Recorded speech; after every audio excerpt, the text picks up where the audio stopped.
अस्सलाम वालेकुम। वोट का हक अदा करने के लिए जनाब आपके पास 48 घंटे रह गए हैं। हर आदमी को अपने वोट का हक अदा करना चाहिए। इस वक्त रिगिंग के लिए जनाब इन लोगों ने आप लोगों के वोट्स को उठा के मुख्तलिफ किस्म के इलाकों में फेंका है। इवन के आपको आपके पुराने जो एड्रेस है आपके आईडी कार्ड्स के ऊपर, वहां से उठाकर नए से उठाकर पुराने वाले पे आप लोगों को शिफ्ट कर दिया गया है, ताकि जो लोग वोट ना डालें उस वोटर्स को जो है वो 2 नंबर तरीके से उस वोट को कास्ट कर दिया जाए अपनी पसंदीदा जमात के लिए।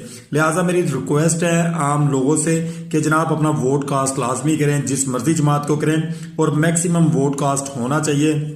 इस दफा वोट पाकिस्तान की खातिर दें, अपने बच्चों के मुस्तकबिल की खातिर दें। और जो पीटीआई वर्कर्स हैं उनको चाहिए कि वोट लाजमी हर सूरत कास्ट करें, चाहे इसके लिए आपको जहां भी जाना पड़े।